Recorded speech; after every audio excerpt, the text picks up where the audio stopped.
Welcome to the Business Brains and the Bottom Line podcast. My name is Paul DeLibero, your host, and my guest today is Henry DeVries. Hope I said that right, Henry. You said it perfectly, Paul. Henry DeVries rhymes with the breeze. All right. Sounds good. Well, Henry, I don't even know where to start to explain what you do and who you are. You're a best-selling ghostwriter. You're a talk show host. Let me see what else. You've owned agencies, businesses. I mean, you've pretty much done it all. But the thing interested to me the most is, and I'll let you explain it because I obviously am not going to do a good job of explaining, is how to use ghostwriting to write a book to kind of market yourself. That's an interesting play that I've never even thought of, to be quite honest with you. And I thought it'd be an interesting take. But before we get going, you're out in California, I see, out in the lovely San Diego area. And you're a native Californian, I see? I am a native Californian, one of them. Yeah, well, I hope you're one of the good ones. Well, I don't know. One of my clients in South Carolina said, what's so good about California, Henry, is that you're 3,000 miles away from us. So I get it. Not everybody loves the Californians. That's funny. So, well, tell me a little bit about how you get into this ghostwriting thing. Well, my story on this was I put on a workshop back in the day to help people who were agency owners and management consultants and how to find right fit clients. And I had a list of 29 things to do. Number 15 on the list was write a book. And at the end of my free lunch and learn, where I gave them all a turkey sandwich, hands went up and said, well, would you coach us on how to do this? And later they said, you say write a book. I've never written a book. You've written books. Yeah. Can you coach us on that?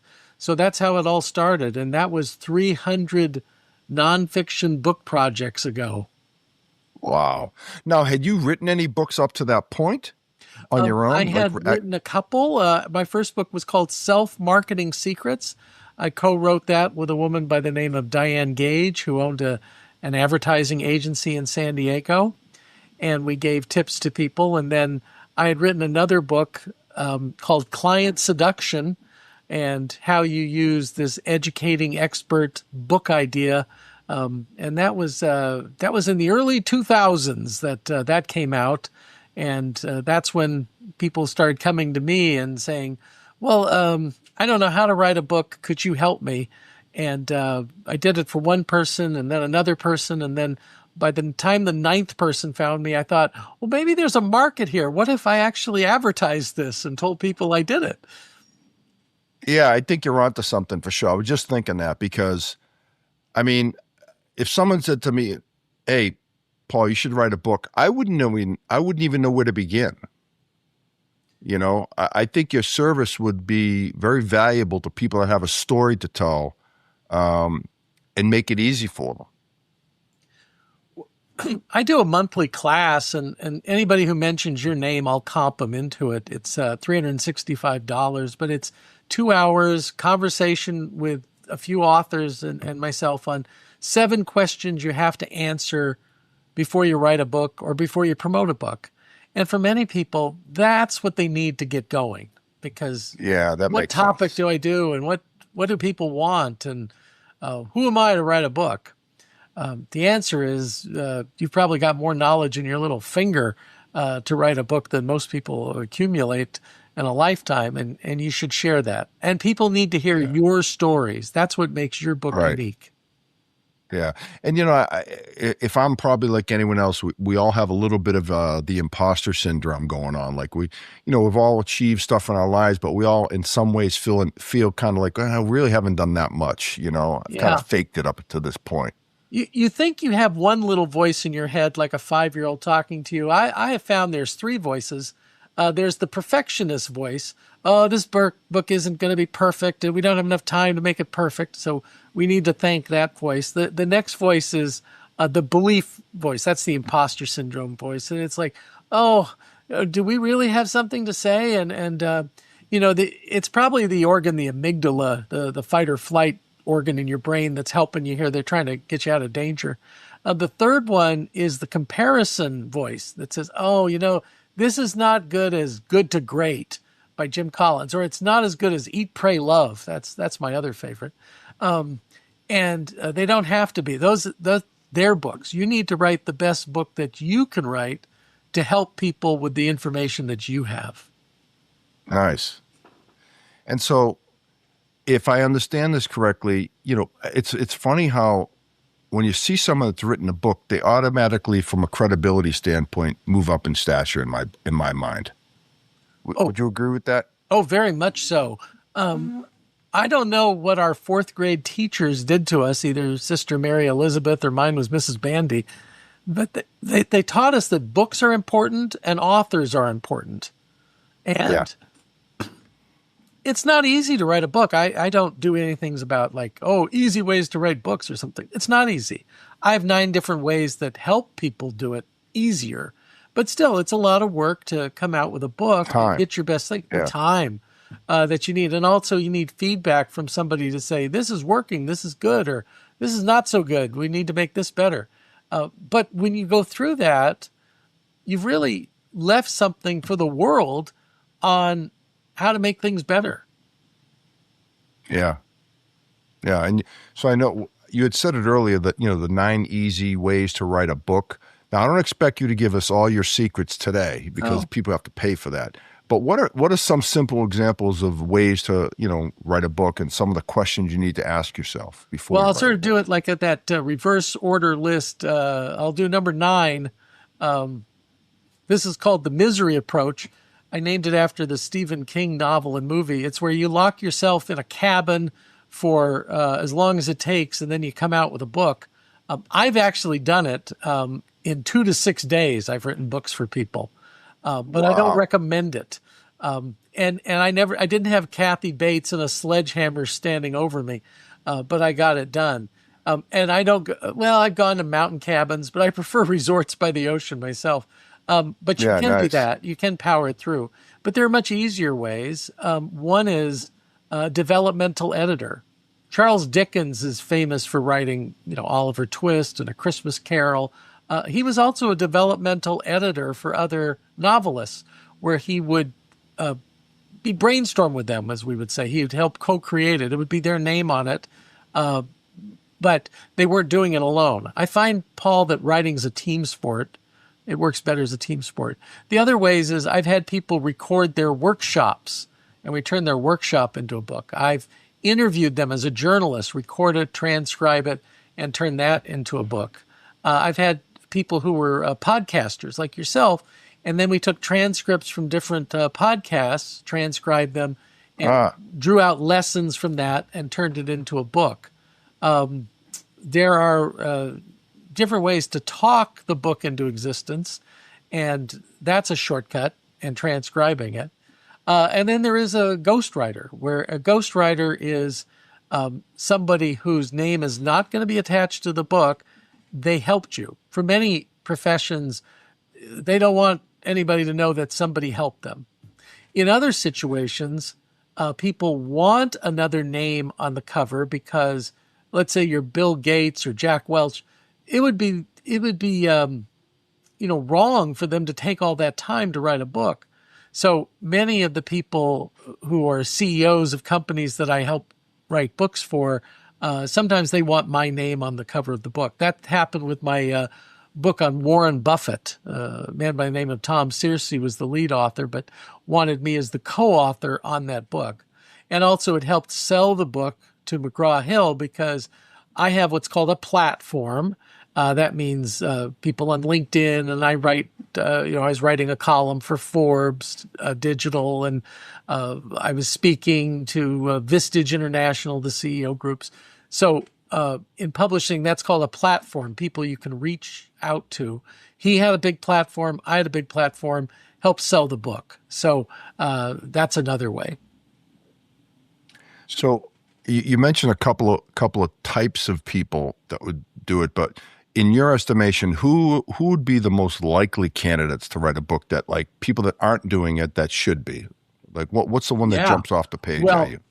I would say it's advertising, marketing agency owners, because they're in the expertise business. They're in the idea business. So the book is a wonderful brochure or calling card, if you will, about their thinking. Also, management consultants, people who Yeah. are paid a lot of money for their ideas. Instead of just saying, trust me, they can do this. I've helped attorneys with books. Some attorneys say, well, we all practice the law the same way. Well, if you're not a lawyer, you don't know what that way is. And, Right. So anytime someone says, trust me, I know what you're doing, that's like the worst thing you can say if you want people to trust you. It's much better to say, here's the process we follow, or here's our proprietary process. There's also, or here's 20 essays I've written on this topic about this problem that you want solved. And those are people who do well. So also people who are professional speakers should have a book. I always say these people without a book is like a movie theater without a marquee. You know something's going on there, but you don't know what. Or I also liken it to a restaurant without a menu. I have a story about a restaurant that I went to without a menu. You got to have a lot of trust to go to that restaurant. There were no prices. You just said, well, what do you want? And I said, well, fish. Oh, there's a lot that goes into fish, but yeah, we'll bring you some fish. Actually, it worked out well. It was in Queens, New York, and the food was great and the prices were great. They'd been in business for 20 years with this crazy model. But it's not a good model if you want to find right fit prospects. Yeah. You got me thinking. I've had a few authors on, and a lot of there's a lot of people out there that are writing books on leadership, coaching and leadership. Sure. Especially ex-military guys. I find that there's a ton of them out there, and I've had a couple on the show that have been great. I usually you got too many books, so I couldn't read them all, but I usually try to read their book before I have them on the show to give me a little bit of insight into who they are. Right. You can learn a lot skim reading a book. There's a joke in publishing, Paul, that every nonfiction book could be 9 pages. We just have to have more pages so people will actually buy the book. I've worked with, Army generals and Air Force colonels and, captains in the Navy and this type. They have a lot to say about leadership, and it's nice to have a model as they're out there. They never retire. What's that? They just fade away. No, they just go into consulting. That was a General MacArthur line, right? Right. Old generals never die. They just fade away. But now they go into consulting and they're leadership consultants. So they need to have a calling card or a brochure. May I share a quick brochure story? Absolutely. Sort of the aha moment for this whole business. I was at a big conference, in Las Vegas, convention center, a lot of technology companies, a lot of money spent on exhibits and everything. And I was a journalist, so I was covering it. So I was at a table in the press room, and they had all those packets that they used to do with all the brochures and information. And next to me was a huge trash can. And journalists would pick it up, they'd leaf through it, and they'd throw it in the trash can. And I was thinking each one of those probably cost $50. So I kept seeing $50, $50 going into that trash can. And I thought, if it was a book, people wouldn't throw a book away. It's like Atticus Finch said, don't kill a mockingbird. It's a sin to kill a mockingbird. They also say, it's a sin to throw a book away. You're like the horrible people who burn books, when you throw books away. I know that they're ground up trees and ink, but when I closed one of my offices to move to another office, I had 300 books, and I've gone digital. So I said, I don't need these physical books. I was going to throw them away. My wife almost had a heart attack, and she said, you can't throw those books away. That's wrong.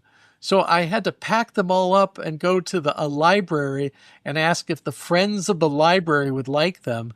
And they took them and they sold them for 25 cents a piece or something like that. But my wife slept better at night that I didn't destroy books. That's a really good point about, I find it hard to throw books away too. Yeah. you're right. It just seems wrong to throw a book away. Yeah. And not because it costs $20 or anything like that, but just, Or whatever you, I yeah, think whatever you paid yeah, for. or more. We just reflect on, this is something unique to human beings and very important that knowledge and in the fiction world, meaningful stories are captured, and we should find somebody else who wants them. So there are places like libraries and used bookstores and other places that you can donate them to as you move on. Very nice. I completely agree.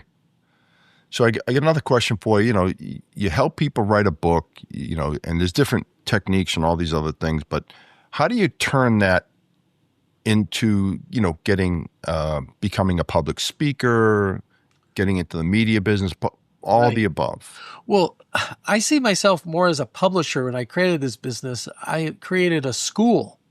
I came out of higher education, and I also came out of the media and advertising. So I was president of an ad agency. I used to be an assistant dean for continuing education at the University of California, San Diego. So I had all these backgrounds, and I saw that these people, to find right fit clients, it was a two-step. One, to write a book for a specific group of people that solved a specific problem that they had. I know in the advertising and marketing world, there are 10,000 small to mid-sized agencies. I've seen studies where 2/3 of them, what they worry about at 3 a.m. is finding enough right fit clients, finding enough right fit clients. And then the second thing that bothers half of them is they don't have enough time for business development. So I Right. knew I would have to show them a tool, and a book is the number one marketing tool for these people, and a strategy. Speaking about the book is the number one strategy. And being an author opens doors for speaking that nothing else can. Paul, if Yeah. you went to a meeting planner and said, I don't have enough clients this month, I need some more clients, could I speak for you? They'd laugh you out of the building. But if you say, I'm the author of this new book and it has a very important message for your members, well, then you've got their attention and they want to hear about that. So also in publicity, you can get publicity as an author that you can't for other things. The media gives you a free pass if you're an author. You can be interviewed. You can have your book reviewed and featured. So as a journalist, I know when I was writing for Forbes, it was so much easier to write about somebody who had a book, because Yeah. I'd go to my editor and they said, well, why does this person deserve to be in Forbes Digital? And I said, well, they're the author of this book. And then that's where the conversation ended. Oh, great. Okay. Wow. Author of a book. Fine. Let's go. That's So amazing. those are all the things about a book that are so great. Nice. So I'm looking at some of my notes here so I don't forget all these other things. You said there's only 3 ways to write the right book. The only What 3 does that ways mean? to write the right book is, number one, you get a ghostwriter, somebody who will do a blueprint of the book, a layout, help you assemble the materials, and then do the heavy lifting. And they'll write, and then you'll give feedback to them. The other way is you hire a developmental editor. I mentioned that's what Charles Dickens does. That's what most of my work is where I strategize with people. I plan the book. I tell them the options. I tell them what's popular and what people want and length and size. And I know all the technical aspects of books, and you know your content. And then that third way is the misery approach, locking yourself in a cabin until the book's done. It does work, but I don't recommend it. Well, you see, like you see this in the movies a lot, where the writers, there's an author there that's trying to write a book and they get writer's block. They can't get even past page 1. You know, is that common? Do you see? Sure, but it usually happens in the second half of the book. Usually about 3/4 of the way through the book, this occurs, and really it's a fear. The fear never sleeps. So there's the perfection trap fear, oh, it's not perfect. I thought it'd be more perfect. I use more perfect on purpose. The other thing, it doesn't compare well to other books. Who am I? So All those fears we get at 3 a.m. in the morning come out, and it can stop people. I tell them that seat of the pants to the seat of the chair. It's better to get it written than to get it right on the first draft. Any book worth writing is worth writing a first draft that sucks. The magic is in the rewrite of the first draft to the second draft. Yeah, that makes sense. There's no way you can write a book and just like send it to print right after that. I mean, it's impossible. I would think that's impossible. Yeah. Well, you saw that movie Amadeus about Mozart, where he actually could just write music out of his head that was perfect. And well, there's not a lot of those people. There might be somebody in books too. When I worked as a journalist back in the day, there was a guy who was a baseball writer who I knew for a major metropolitan daily, and he got it down to where he could just write a story every night. But he had 40 years of practice doing that. Yeah. Yeah, no, those guys are sitting at games on their laptops, writing the game as it's going along. Yeah, I worked for the Associated Press, and then we had to be able to, if the game changed, like a walk-off homer in the ninth inning, something like that, to just pick up the phone to an editor in New York and dictate the story. And you had to be able to do it that fast. It was great training.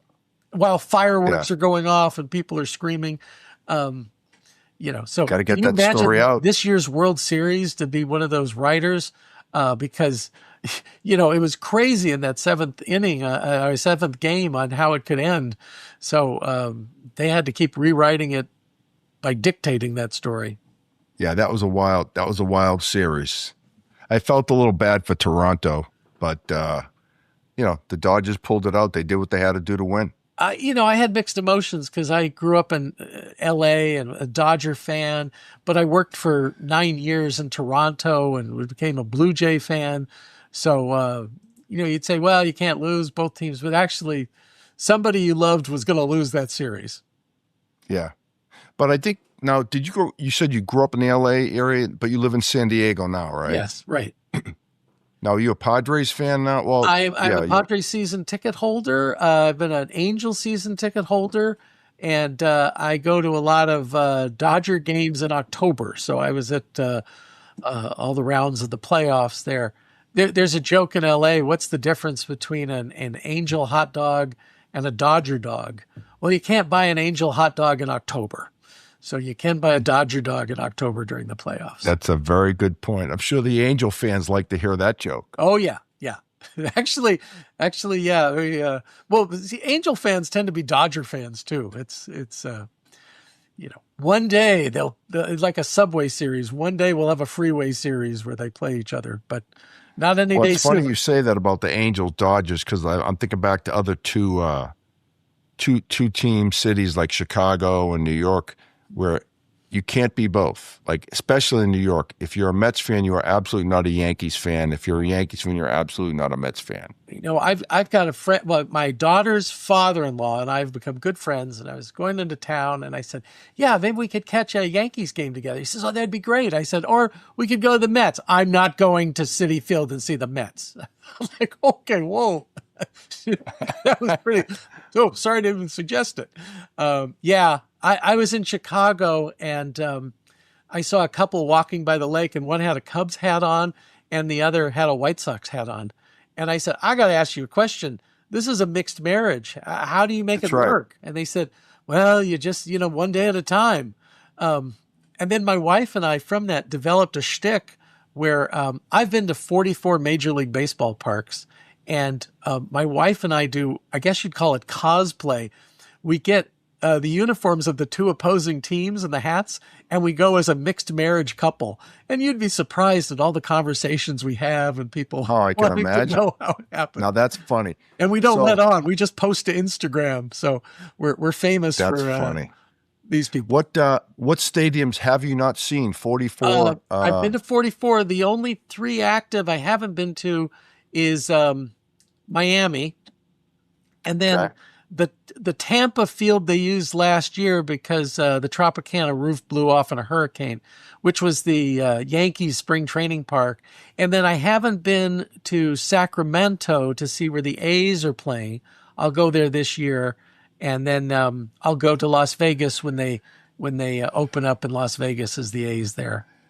Yeah, but those two you're talking about are temporary. So I don't know. Do those really count? I count. If you played a major league season there, I count it. I don't count the weekend series in Monterrey, Mexico, or in Seoul, Korea. You know, if it's just something like that. Yeah, a field where there was a whole season, I'm counting that. It's my own. Yeah, that's game. actually a good line of demarcation. That's I wouldn't have thought of it that way. But yeah. Some of the parks I had to. There wasn't a game, but I arranged for a tour, so I had a tour of the park so I could see it. Yeah. But my rule is I have to be invited there on business, and then I'll go. So instead of just, why don't I just go to Miami? I could, but that's the game. So my business partner, who's also an author, and somebody said, well, how can we get Henry to come to our town and speak? And he says, I suggest you check your baseball schedule between April and September. That would be a way to influence Henry to come to your town to speak. Yeah, and you got your expenses covered too, except the ticket. Oh, are you with the IRS, Paul? No. I am not. But yeah, if you get your expenses, except for the ticket, of course, you know, unless your customer buys that for you as a guest of his. That would have to be, but neither of us can count it as a deduction since this is a clang, but this is a business show. Since they eliminated golf outings and sporting events, and I think plays and movies, they're no longer tax deductible if you take your client to them. So really, yeah. But it's got to be an expense, though. No, so if you take your client out to golf, your company can't write that off. You cannot. But if you went to have a meeting, okay. So this is interesting. My nephew, I won't name his company, large paper good company. He has the Delta toilet paper account, Delta Airline toilet paper account. So anyway, he was telling me about taking clients to the Super Bowl. And I said, you know, I thought there's like a limit of $25 that you can accept as a gift. And I said, how do you do this? And he goes, oh, we have a 1-hour seminar before the Super Bowl. So they came for a training educational event. Yeah. Yeah. Yeah. It's funny. A lot of these, you got me thinking here, like, you know, we get invited to say watch a baseball game and they get a suite, but you do have to sit through a presentation. Sure. You know, typically right before the game. So that's probably their way around that, correct? I have a client who runs a business that teaches people how to do this. And I interviewed another person. He bought a suite at SoFi Stadium in LA, which is for all the Chargers games, all the Rams games, the Super Bowls that come, the World Cup that comes, and all that. So he has these tickets in a suite. He has an amazing program attracting CEOs who will come. That's how I discovered it. I'm a CEO of a publishing company, and I was invited to be his guest at a suite and a guest. So I went and met him, thought it was an interesting business, wrote it up and did other things. But yeah. So that's how he probably, he expenses it as a marketing expense and meeting expenses. Nice. Yeah. So. But back to books. Can you, switching back to the books, Yeah. I don't know if you can name them, but what was the most fun book you helped ghostwrite? What do you think? What's your favorite out there? It was my international bestseller, How to Close a Deal Like Warren Buffett. If you buy a copy, I'll autograph it. If you buy 2, I'll come to your house and read it to you. It was my first international bestseller with a New York major publisher.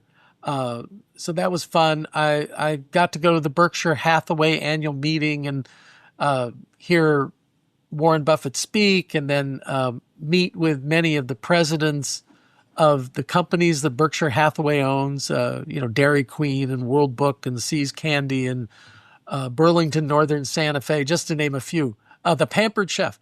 So I would interview them about the deal that they made with Warren Buffett to become part of Berkshire Hathaway, and put that in a book.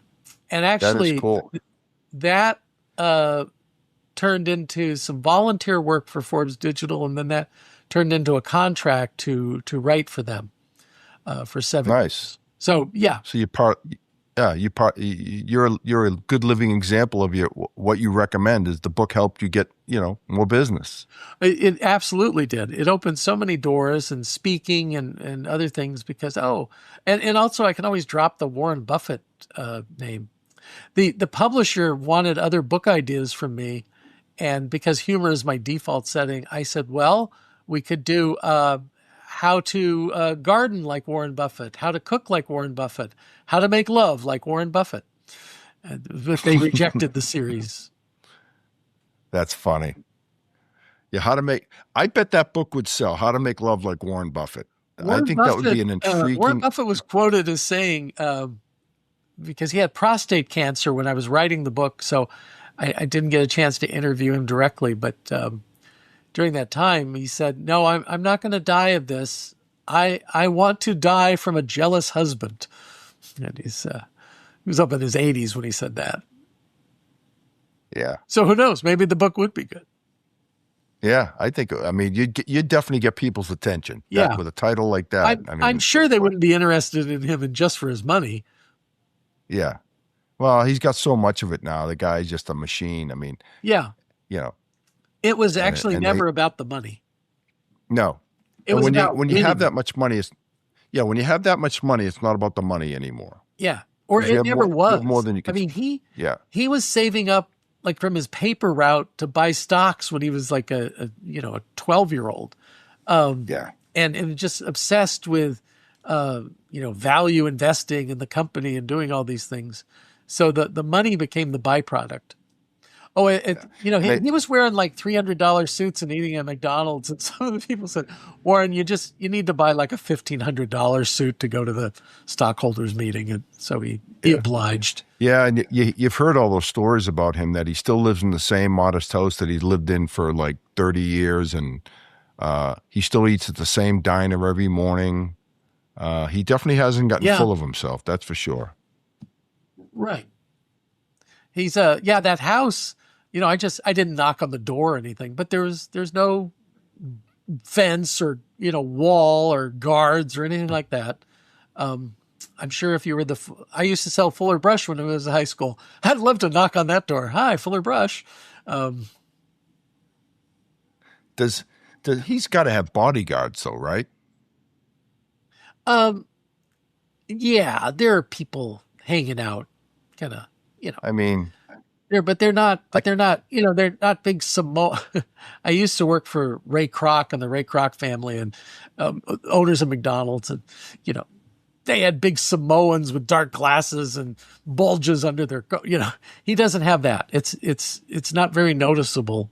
Yeah. So cool. Well, Henry, I've really enjoyed this conversation. If you had to make any recommendations for people out there that were thinking about, hey, am I book material? What advice would you give them?